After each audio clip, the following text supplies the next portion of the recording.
우연찮게 제가 지지난주에 서점에 갔습니다. 간 김에 뭐 책도 사고 또 설교와 도움이 되는 책이 뭐가 있을까를 컴퓨터로 찾다가 감옥으로부터의 사색이라는 책의 결과로 나온 것을 발견했습니다. 이 결과는 아마 그 컴퓨터 주제어에 감옥 또 편지라는 주제어로 엮여져서 조회가 된 것이라 생각되는데요. 여러분 혹시 신영복 교수가 쓴 그 감옥으로부터의 사색이라는 책을 읽어보신 분 계십니까? 네, 몇 분 안 계시네요. 꼭 읽어보세요. 좋은 책입니다. 전 대학 때 이 책을 읽었는데요. 그래서 그런지 책 제목을 봤을 때 왠지 모를 반가움이 좀 생겼습니다. 그런데 생각해 보니까 이 책이 빌립보서와 비교할 때 아주 비슷한 부분이 많다는 것이죠. 둘 다 저자가 감옥에서 쓴 글이고요. 또 편지로 엮은 글로 된 책이 이 두 책입니다. 그래서 집에 와서 그 책을 찾아봐서 쭉 한번 보는데 이 책에 대한 기억이 너무나 뚜렷했어요. 제 기억으론 그 선배들의 그 권유에 의해서 자의반 타의반 읽었는데 제 삶에 대해서 많은 부분을 다시 생각했던 책이었습니다. 그 가운데 당시 되게 충격적이었던 것이 두 가지였는데 제가 잠깐 말씀드리고 나갈게요. 근데 첫째가 무엇이냐 하면 어떻게 감옥이라는 그 절망과 갇힘의 공간에서 저자가 그리도 삶에 대해 심도 있는 생각을 하고 또 현실의 어려움에 대한 답을 내놓을 수 있었는가 였고요. 두 번째는 치열하게 살아가는 삶 현장 가운데 사는 건 지금 우리인데 이 삶에 대한 고민 또 묵상 또 깨달음은 오히려 실제 삶과는 단절되어 있는 사람에게 우리가 얻고 있다는 것입니다. 그런데 알고 보니 제가 설교를 준비하면서 더 충격적이었던 것이 바로 우리 본문 빌립보서입니다. 왜 그런가 하니 바울은 이성적인 사색과 또 해석을 넘어서서 전혀 감옥 생활과는 상관없는 가당치도 않은 이 기쁨이라는 감정을 드러내고요. 뿐만 아니라 그 편지글을 읽는 사람들에게 기뻐하라 라고 명령하고 요구하고 있기 때문입니다. 바울의 이 기쁨은 우리가 잘 알다시피 그 어떤 것과 비교될 수도 또 대체될 수도 없는 즐거움으로써 바울 자신은 물론이거니와 모든 하나님의 사람들에게 흔들리지 않는 믿음을 가지고 하나님을 따라 사는 키가 됩니다. 그런 의미에서 오늘 성경 말씀은 바울이 우리에게 어렵고 힘든 환경 가운데서도 하나님으로 인해 기뻐할 수 있는 비결을 가르쳐주고 있는 본문입니다. 바라기는 오늘 말씀을 통해서 이 기쁨이 어떻게 상견할 수 있는지 우리가 알게 되길 원하고 그 기쁨을 실제 우리 삶 가운데 가짐으로써 하나님 앞에서 우리가 맡은 매일의 일과 또 믿음의 일들을 온전히 감당하게 되기를 주님의 이름으로 축원합니다. 그렇다면 오늘 바울이 누린 하늘의 기쁨을 그가 과연 어떻게 누릴 수 있었을까요? 그 첫 번째는 바울은 항상 하나님의 일을 자신이 감당하고 있음을 기억했습니다. 오늘 바울이 빌립보 교회에 편지를 쓴 때는 그가 죄인의 신분으로 로마로 끌려가 감옥에 갇힌 지 2년여의 시간이 지난 뒤였습니다. 로마에 도착하면 자신이 재판을 받을 줄 알았는데 영문도 모른 채 바울은 계속해서 감옥 가운데 재판을 기다려야 했죠. 아마 바울은 그 기다리는 시간 가운데 당장 어떻게 자신이 될지 모르는 불안과 초조 가운데 하루하루를 보냈을 거예요. 물론 바울은 어떻게든 로마에 오려고 했고 정말 간절히 로마 황제를 보고자 했습니다. 왜? 예수님을 전하기 위해서.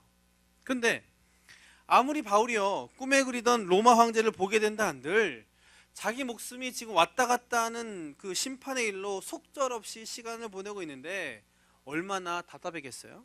또한 그가 있던 지금 시위대의 감옥이 지금 우리가 생각하는 교도소와 같은 큰 건물에 방이 있는 그런 형태가 아니라 집의 형태였기 때문에 행여나 있을 이 탈옥을 방지하려고 거기에 갇힌 죄수들은 모조리 항상 목과 손, 발에 쇠사슬을 묶고 다녀야 했습니다. 여러분 생각해 보세요. 아무리 꽉 막힌 감옥이라도 좀 뭔가 몸이라도 자유롭게 움직일 수 있다면 좋으련만 완전히 꼼짝마 상태죠. 그래서 겨우 몸에 일어나는 이 생리에 관련한 활동만 하는 상황이고 그리고 아주 가끔 정말 어렵게 자신이 세운 그 교회들에게 가끔 편지를 쓰는 정도였단 말이에요. 즉 현재 바울 그 개인의 상황은 말로 설명될 수 없는 최악의 또 혼돈의 상태였습니다. 그런데 이런 개인적인 바울의 그런 어려움은 그렇다 치더라도 그의 마음을 조금이나마 또 잠시나마 즐겁게 할 소식이 있다면 좋으련만 사람들의 손을 통해서 전해진 편지 또 들려오는 이야기 역시 바울을 온통 실망하는 것들이었습니다. 우리가 잘 알다시피 고린도에 있는 교회 또 에베소에 있는 교회 등등의 온갖 교회가 지금 나뉘고 있는 상태에 있었고 또 이상한 믿음의 그런 모습들이 계속해서 발견되고 있다라는 안 좋은 소식이 있었죠. 우리가 지금 보고 있는 이 빌립보서만 보더라도 그가 어떤 소식을 듣고 나서 그 성도들에게 가르치고 응원하고자 이 편지를 썼습니까? 교회 내부로는 여러 분파가 생겼어요. 누가 맞냐? 누가 옳으냐? 이런 논쟁들이 매일 빌립보 교회 가운데 일어났습니다. 또 교회 외부로는 로마 정부의 무자비한 박해가 있어서 너무나 힘든 상황이었죠. 근데 거기에 그들의 영적 지도자인 바울이 로마 감옥에 오래 갇혀 있다는 소식을 듣고 그들이 낙심을 하고 복음의 능력에 대해서도 의심을 한다고 하니 바울로서는 억장이 무너지는 상황이죠. 왜 그렇습니까? 바울이 어떻게 그 교회를 세우고 또 전도를 하고 가르쳤죠? 온갖 매를 맞고 감옥에 갇히면서 또 돌을 맞아가면서 힘과 생명을 다해서 했는데 이런 일이 일어나고 있다는 것이죠. 그러나 바울은 오늘 본문에서 알리기를 그럼에도 불구하고 자기가 계속 감옥에 있지만 빌립보 교회 안에 여러 파가 나뉘고 각자 자기가 옳다고 주장하지만 또 로마의 박해가 계속해서 더해 심해져 가지만 기뻐하라는 거죠. 왜? 이런 최악의 상황에서도 그리스도가 전파되니까. 그러니 난 지금 감옥에 있지만 기쁘다. 그러니 너희도 이 사실 하나라도 기뻐해라 라는 거죠. 그런데요, 여기서 우리가 주목해야 볼 것이 바울이 이 기뻐함을 설명하는 데 있어서 사용한 세우심을 받았다라는 단어입니다. 16절 말씀을 보면 이들은 내가 복음을 번지하기 위하여 세우심을 받은 줄 알고 라고 하는데, 여기서 사용된 이 세우심을 받다라는 말은 군대 용어로서 정해졌다라는 의미입니다. 현재 바울이 있는 곳이 어디 있는 감옥이라고 했어요? 제가? 어디? 로마. 구체적으로 어디? 시위대가 맡은 감옥이라고 했잖아요. 그죠? 다 알아요. 그죠? 괜찮아요. 몇 대 맞으면 되지 뭐. 근데 이 시위대는 누구나 가고 싶은 최고의 부대였어요. 기록에 따르면 이 시위대 사람들이 받던 그 월급은 다른 군인들과 비교할 때 2배나 높았고 지원되는 물품과 수준이 아주 최상급이었다고 그래요. 근데 그도 그럴 것이 이 시위대가 로마 황제가 특별히 뽑은 정예 부대인데다가 원래 일이 황제를 경호하는 일이에요. 그래서 로마 안에서도 이 손꼽힐 만큼의 좋은 가문의 사람들과 인재들로 시위대가 구성이 되었죠. 바울은 사람들을 선동했다라는 죄를 가진 정치범으로 특별히 분류되어서 이 황제인 가이사, 역사로 봤을 때 시저 앞에서 재판을 받기 위해서 지금 시위대 안에 있는 감옥에서 기다리고 있는 중이었어요.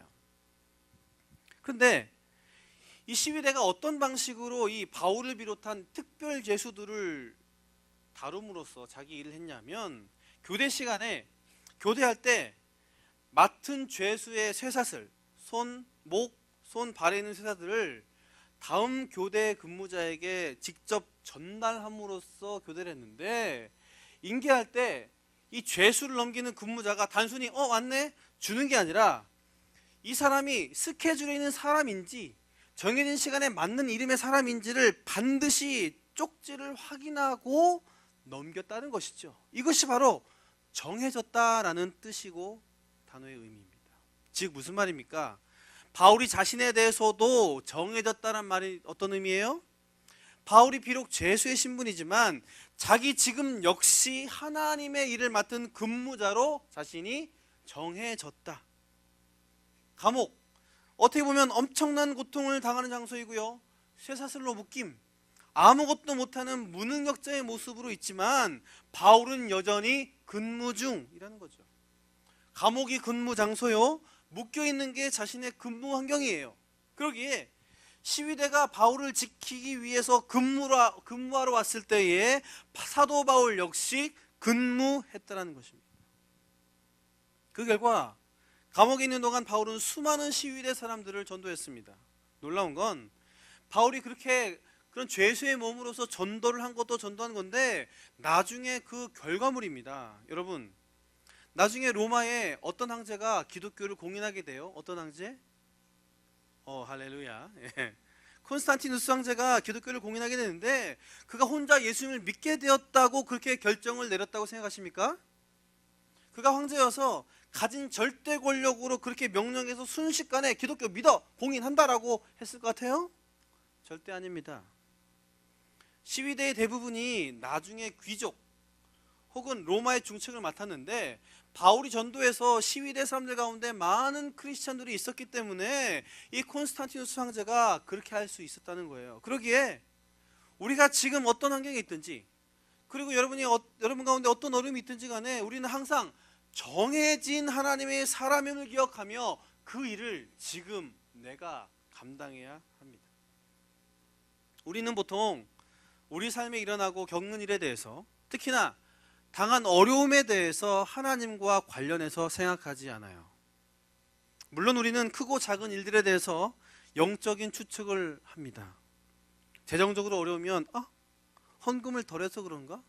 11조를 안 내서 그런가? 또 어떤 사고를 당하거나 안 좋은 일이 생기면 내가 주일 예배를 좀 잘 못 드려서 그런가? 교회를 소홀히 해서 그런가? 등등. 그런데 이런 영적인 해석을 시도하는 건 정작 신앙의 모습인 것 같아도 믿음과 하나님과 관련이 없다는 것이죠. 대부분 이렇게 한다는 것은 당장 닥친 일을 어떻게든 막아보고자 빨리 끝내고자 하는 이유를 찾는 것이고요. 불평과 짜증을 쏟아낼 대상을 찾는 것에 불과합니다. 지금 벌어진 상황에 대해서요. 나름 원인과 결과를 내 안에서 생각했어요. 찾았어요. 예를 들어 어려운 일이 계속 생긴 것이 내가 아마 예배를 잘 참석하지 않아서 그런 것 같다는 결론이 나왔어요. 그 다음에 여러분 어떻게 하세요? 바로 반응하죠. 하나님 죄송합니다. 잘못했어요. 라고 하나님께 기도합니다. 그런데 그 기도가 지금 일어나는 버겁고 힘든 일을 급히 막기 위한 대처 방법, 열나니까 해열제를 먹고 배 아프니까 소화제를 먹는 그 이상 그 이하의 일도 아니라는 거죠. 우리가 하나님께 기도했지만 그 기도는 하나님이 아닌 내 환경에 한 것이고요. 잘못에 대한 뉘우침이 아닌 문제 해결에 초점을 두고 우리가 신앙의 탈이라는 이름으로 한다는 거예요. 근데 좋아요. 그래도 이렇게라도 딴의 믿음으로 반응한다면 얼마나 좋겠습니까? 그런데 이런 영적인 추측이 하나님을 비난하는 우리의 근거가 됩니다. 왜 하나님은 내게 하필 이런 일이 일어나게 하셨는가? 어떻게 일이 이 지경이 되도록 하나님이 가만히 계셨지? 마치 자신의 어려움, 힘든 환경을 하나님의 부주의한 행동, 하나님 사탄이 이런 못된 짓을 나에게 하도록 내버려 두셨어. 그래서 내가 하나님의 사람, 하나님의 아들, 하나님의 일을 맡은 사람에서 해고당한 것으로 생각합니다. 그러면서 깊은 절망과 회의 가운데 내 인생이 그렇지? 왜 그렇게 난 재수가 없지? 샹 등에 미안해요. 마치 설국열차의 그 맨 꼬리칸의 사람들처럼 운명론과 패배론에 묻혀서 살아갑니다. 그러면서 중요한 건 지금 내가 해야 할 일을 포기해요. 손에서 놔버립니다. 여러분, 바울이라고 2년이 넘도록 그냥 정처 없이 감옥 생활하는 거에 대해서 두려움과 불평이 없었겠어요? 그는 누구보다 분명한 하나님의 메시지와 비전이 있던 사람이었어요. 그것과 비교할 때 바울의 상황은 전혀 말도 안 되는 정반대의 상황이죠. 그에게 있던 하나님의 그 비전과 메시지로 따진다면 바울은 감옥이 아니라 멋진 궁전에 있어야 하고 가는 길은 고문과 채찍이 아니라 칭찬과 존경의 길이 되어야 해요. 그러나 그는 당한 상황과 고난이 아닌 그 임무에 의문을 제기하지 않았어요. 힘들다고 가만히 있지 않았어요. 아무 일도 하지 않은 채 불평하지 않았어요. 오히려 자기가 해야 할 본연의 일을, 즉 복음 전하는 일을 기억했어요. 그리고 그 일을 온전히 감당했어요. 감당하되 바로 언제? 지금 있는 자리에서 했어요. 20절 말씀, 지금도 전과 같이 온전히 담대하여. 그러기에 바울은 지금 저 멀리 빌립보에서 자신을 비방하는 사람들과 자신을 흉내내며 명성을 얻는 사람들이 있다는 소식에도 개의치 않을 수 있었습니다. 그럼에도 불구하고 어떻게든 자신을 통해서 자기의 일인 예수님이 전파되는 일이 일어났기 때문에 그래서 기뻐할 수 있었고, 그런 이유로 감옥의 사신으로 그리스도를 전파할 수 있었어요. 여기에 사도 바울의 위대함이 있습니다. 그런 의미에서 진정한 기쁨은 하나님께서 나에게 지금 삶의 자리 가운데 주신 일을 지금 나의 자리에서, 그 자리가 비록 고통과 힘듦의 그런 환경일지라도 감당하는 것입니다. 그럴 때 그 열악한 환경 가운데서도 우리를 통해 하나님은 그 일을 행하십니다. 그리고 세상에서 맛볼 수 없는 기쁨 가운데 그것들을 감당할 수 있게 됩니다. 우리가 잘 아는 이랜드 그룹의 박성수 회장님, 그분은 하나님께서 비전을 주신 대로 하나님의 기업을 일으키겠다, 그것으로 사회를 돕겠다, 그리고 그 영향력을 끼치겠다라는 비전 가운데 작은 의류회사를 처음으로 시작하셨죠. 그런데 그분의 그런 얼마 전에 인터뷰 가운데 그 의도와 방법과는 달리 시작부터 너무나 힘든 일을 겪고 있다는 거죠. 여러분, 회사 경영 가운데 가장 그런 재무관리에 어려운 부분이 무엇일 것 같습니까? 물론 매출이겠죠. 그러나 매출도 매출이지만 세금을 어떻게 내느냐가 가장 중요한 그런 관건이 된다고 그래요. 그래서 재테크가 세테크다라고 하는 말이 있을 정도로.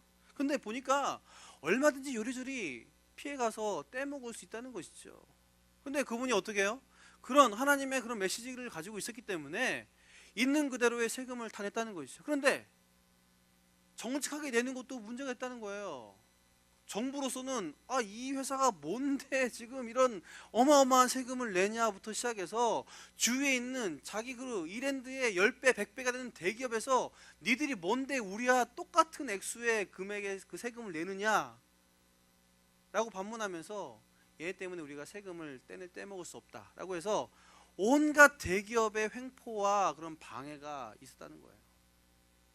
백화점이나 그런 마트에 아예 이랜드가 못 들어오게 막았고, 그리고 유통 경로를 다 차단해버리고 아예 판매될 수 있도록 온갖 수를 써서 이 이랜드라는 회사가 너무나 악정고투하며 겨우겨우 버텨가는 그런 생활 가운데 이끌어갔다는 것이죠. 그런데 여러분, 제가 이렇게 또 사업에 대한 얘기하니까 목사님, 그 회장님은 그 정도 사업할 만한 여력이 되니까, 경제력이 되니까, 수준되니까 할 수 있겠죠. 그런데 여러분, 그거 아닙니다. 영역이 크면 클수록, 금액이 많으면 많을수록 그렇게 온전히 행하는 게 힘들어요. 지금 내가 맡은 작은 일부터 잘 하지 않으면 절대로 할 수 없어요. 그런데 이 이랜드가요, 그렇게 겨우겨우 어느 정도 사업을 조금씩 펼쳐가는 가운데 IMF가 터졌어요. 여러분 들었는 봤나 IMF? 그때 온갖 그 구조 정리와 함께 나라에서도 힘들지만 어떤 회사에 투자할 것인가가 가장 큰 화두가 됐었는데, 정부에서도 이 대기업들의 그 부실 경영, 분식회계, 장부를 막 챙기는 그런 것들을 다 알기 때문에 오히려 그 대기업을 제쳐두고 가장 세금 잘 내고 건실하게 키워온 이랜드에 투자를 해서 오히려 가장 어려운 위기의 때가 이랜드에게는 그 다음에 제도약의 기회가 됐다라는 귀한 간증을 했습니다. 사랑하는 여러분, 하나님께서는 여러분이 지금 어떤 모습에 있든지 간에 지금의 우리의 자리를 결코 우연으로 혹은 실수로 만드셨거나 아니면 사탄의 일로 내버려 두지 않으셨습니다. 바로 하나님의 정하신 뜻 가운데 정하신 은혜로 그 길을 우리에게 준비하셨어요. 따라서 정해진 우리의 일, 하나님 앞에서 가정에서는 아빠, 엄마, 부부로서, 또 자녀로서, 또 밖에서는 학생으로서, 또 각자 직장에서의 직분으로서 그 일을 온전히 감당할 때에 하나님의 기쁘신 인도와 은혜가 우리에게 있을 줄 믿습니다.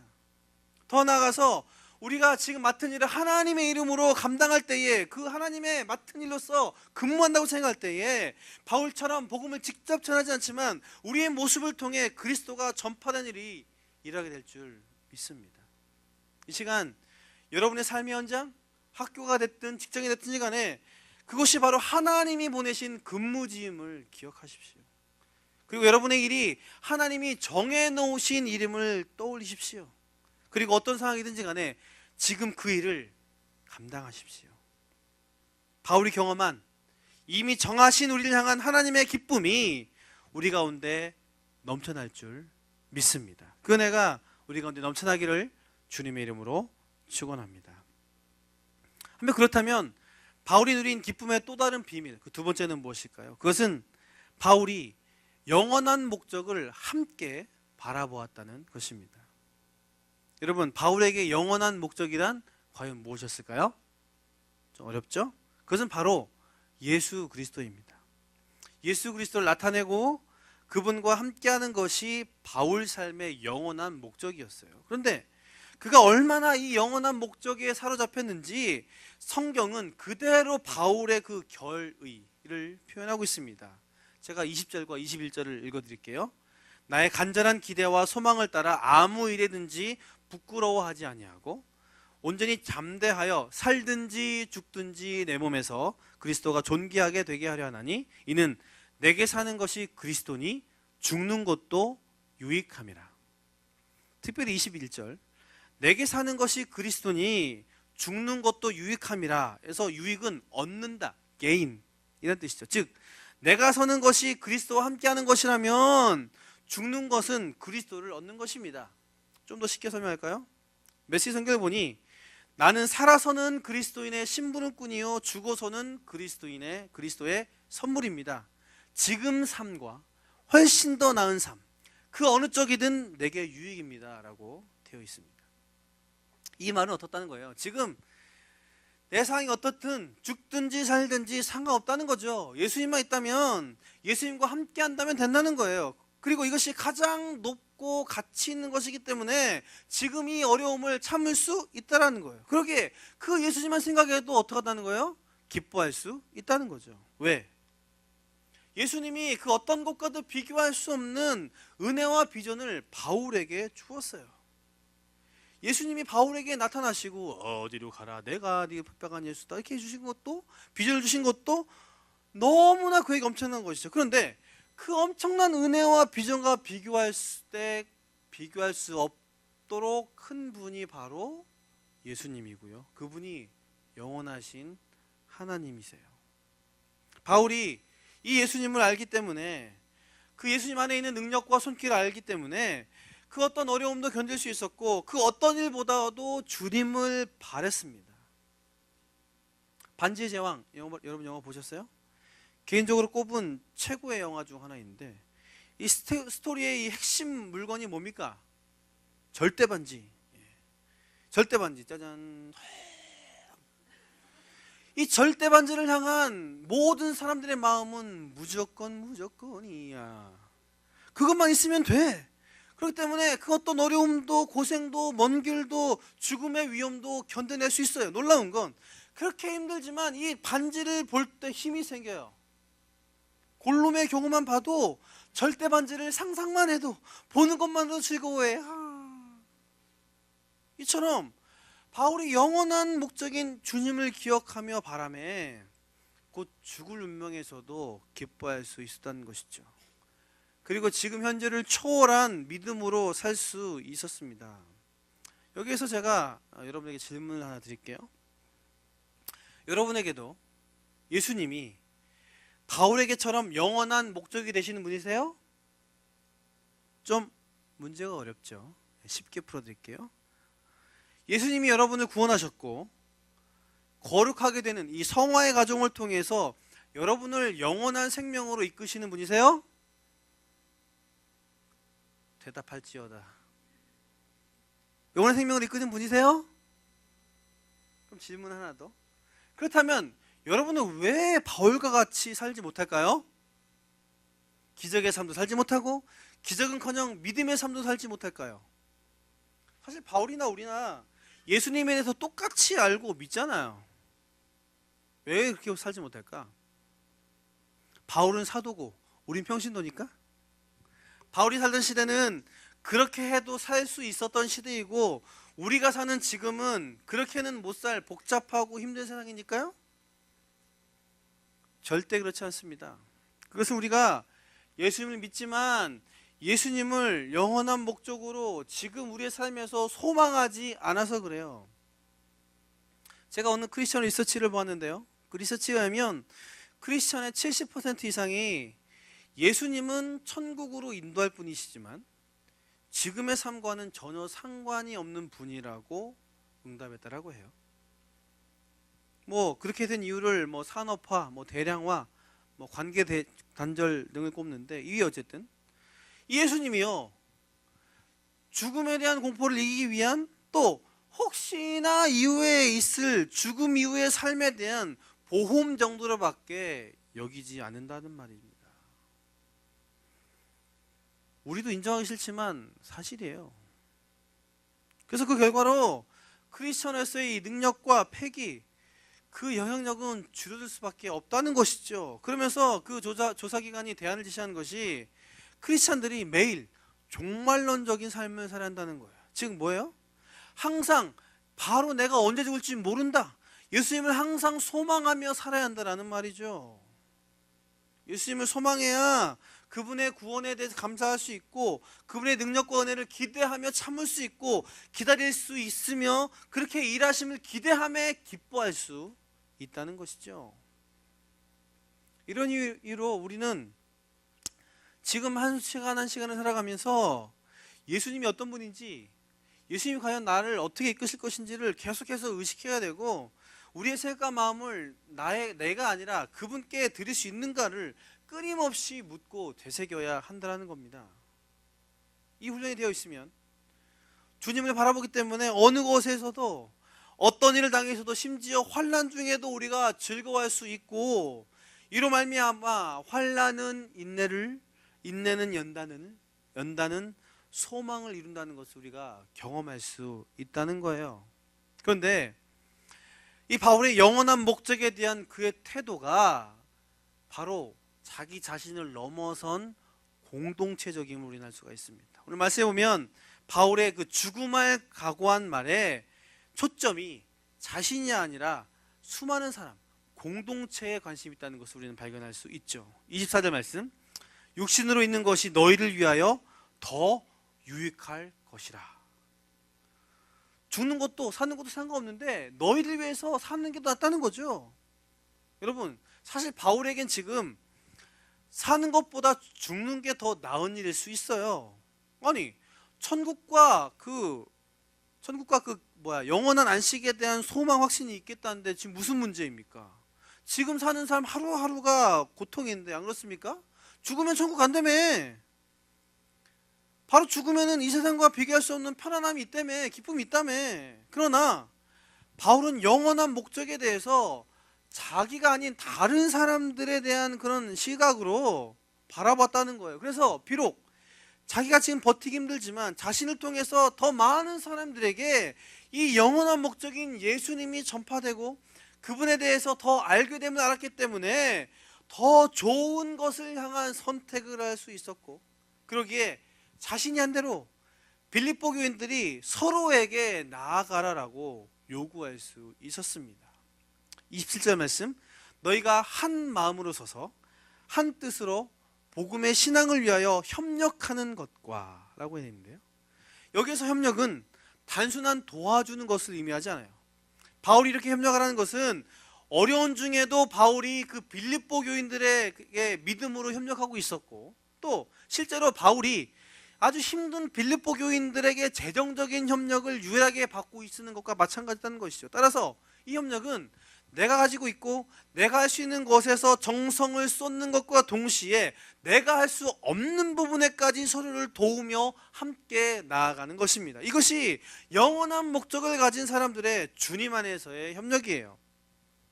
물론 협력을 우리가 생각할 때에 각자의 신앙의 모습, 색깔 다를 거예요. 그리고 성장하는 그런 부분도 다르고 관심하는 관심사도 달라요.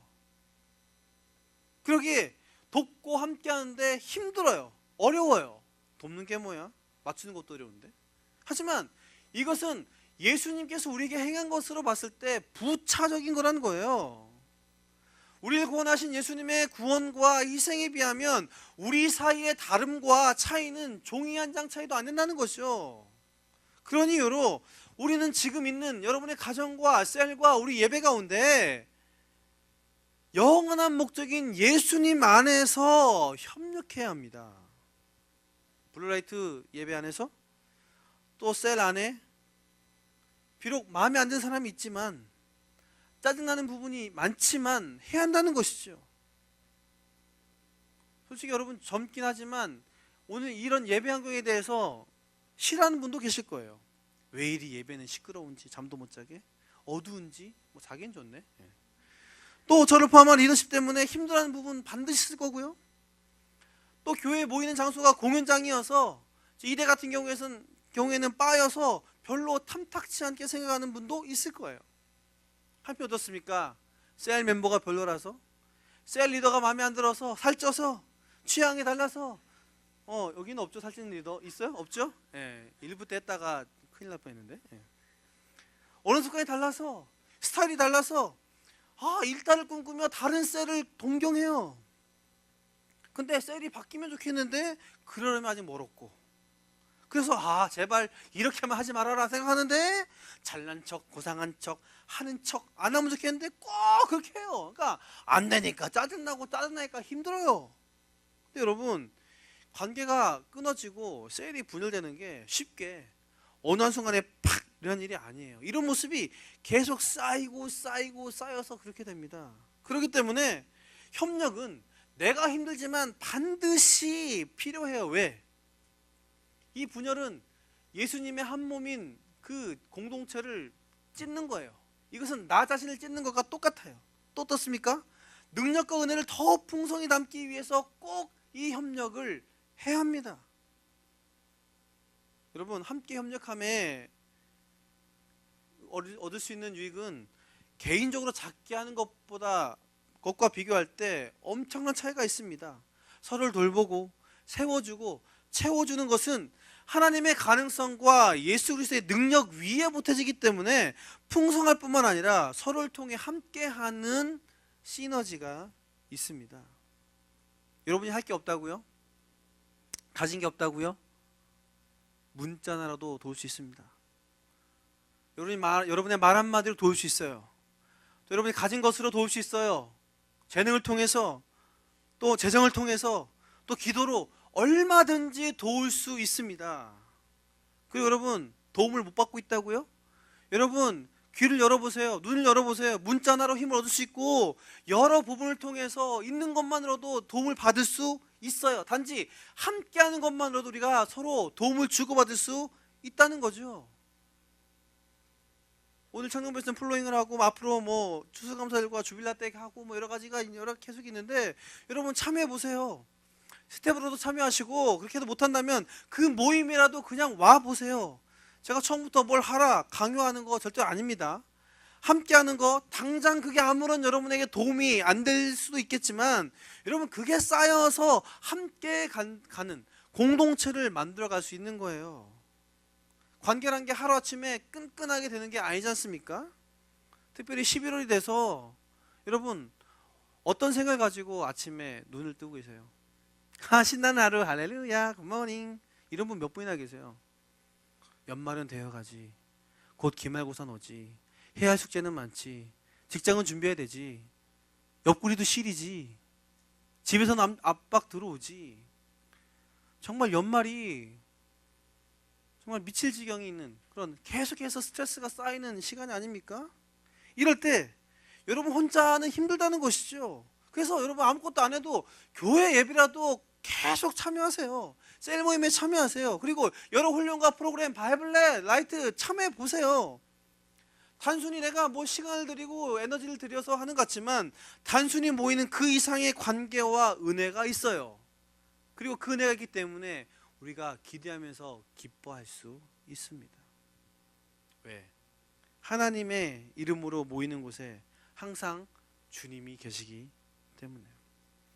우리의 기도의 협력을 통해서 하나님의 뜻과 그 영원한 목적을 다시 깨닫고 일으켜 세울 것이기에 또 다른 많은 협력들이 우리 가운데 새롭고 놀랍게 시작될 것이기에 우리 셀의 능력이 그 모임 가운데 있을 것이고요. 하나됨으로 공동체의 은혜가 넘칠 줄 믿습니다. 그럼 말미암아서 우리 블루라이트가 이곳에 그 놀라운 은혜 가운데 채워지고 하나님의 우리 자신뿐 아니라 우리 공동체 주신 비전을 알게 하시고 이루게 하게 하실 줄 믿습니다. 이 시간 영원한 목적인 예수님을 다시 한번 생각하고 바라보는 우리 모두가 되기를 주님의 이름으로 축원합니다. 그리고 바라봄에 나 혼자가 아니라 함께 있는 옆에와 함께 지체와 함께 결합함으로 나아가기를 주님의 이름으로 축원합니다. 하나님께서는 이렇게 나아가는 우리에게 예수님으로 말미암는 구원의 은혜와 인도하심 뿐만 아니라 그 능력을 허락하실 줄 믿고요. 그 은혜로 말미암는 기쁨으로 우리를 승리케 하실 줄 믿습니다. 그 은혜가 우리 가운데 넘쳐나기를 주님의 이름으로 축원합니다. 말씀의 결론을 맺겠습니다. 우리는 말씀을 통해서 바울의 기뻐함이 항상 자신이 하나님의 일을 맡았다는 것과 또 주님을 바라보며 함께 했음에서 나왔음을 보았습니다. 그런데 하나 더 우리가 바울에게 있었던 기뻐함을 알 것이요, 그가 잘 되든지 안 되든지, 좋든지 나쁘든지, 살든지 죽든지 미래라면 어떤 것이나 최상의 것이 틀림없다고 믿는 믿음에서 나왔다는 거예요. 왜? 예수님이 우리를 구원하셨고 이끄실 것이기 때문에요. 그래서 오늘 본 말씀에 구원이라는 단어에 세 가지의 의미를 두어서 현재 완료형 시대로 썼습니다. 즉 너희는 구원을 받았고 지금 현재 받고 있다. 그러니 계속해서 받을 것이다. 다시 말해 하나님이 구원하셨고 지금 감옥에서 구원을 받고 있으면, 그리고 영원한 죽음 가운데 구원받았다라는 의미죠. 이 바울의 구원에 대한 안목은 맹목적으로 아무 생각 없이 살아가는 우리들의 모습들을 다시 하나님 앞에서 조정하게 하는 그런 기능을 하게 합니다. 그 구원의 미래, 하나님께서 붙드시고 인도하신다는 확신이 있다면 우리는 기뻐할 수 있고 능력 있게 살 수 있습니다. 이미 여러분 구원과 천국은 우리 것이잖아요. 지금 당장 힘들다고 고생한다고 그거 하나 가졌으면 여러분 좋은 거 아닙니까? 그리고 우리가 모르고 따지지 않아서 그렇지 하나님께서는 이미 피할 길과 그 능력을 우리를 붙드시고 계세요. 그리고 붙드실 것입니다. 아멘. 제가 지난주에 가지고 있던 핸드폰이 계속 고장이 나서 새 폰으로 바꿨어요. 근데 대리점에서 하지 않고 아는 사람을 통해서 했기 때문에 직접 핸드폰을 교체하지 않고 핸드폰이 올 때를 기다려야 했어요. 근데 여러분 가운데 그 경험이 있는지 모르겠지만 오기 전에 제 핸드폰이 끊기고 꺼진 상태에서 핸드폰이 와서 켜야지만이 그때부터 전화가 되죠. 그런데요, 하필이면 끊기는 그 시간이 저에게 있어서 이 지난주에 가장 중요한 시간에 핸드폰이 끊겼어요. 저희가 이사를 준비하고 있는데 계약에 관한 그런 전세 그런 부분에 연락이 오기로 되어 있었고요. 또 우리 교회 안에 여러 가지 행사로 인한 그런 연락들이 계속 오기로 되어 있었고, 또 미국에서 어떤 분이 오기로 해가지고 전화가 했는데 전화에 꺼져 있어서 난리가 난 거예요. 우리 와이프를 통해서 사람 통해서 너 지금 뭐 하고 있는 거냐, 왜 연락이 안 되냐, 지금 날른 거 아니냐, 해서 온갖 비난과 그런 거 있는 거예요. 근데 그런 급하고 어쩔 수 없는 그런 어려움 가운데 제가 어떻게 했습니까? 에이 모르겠다. 핸드폰 하지 말았을까요? 핸드폰 포기했을까요? 그리고 그렇다고 해서 제가 해야 할 일들을 그냥 내버려 두고 나 모르겠다 가만히 있었을까요? 핸드폰이 불통되는 시간 12시간이었는데 그 시간 동안 정말 미쳐 죽는 줄 알았어요. 답답해서, 힘들어서. 그런데 그 상황 가운데 저는 그럼에도 즐거움으로 저의 핸드폰을 기다렸어요. 아이폰 5S.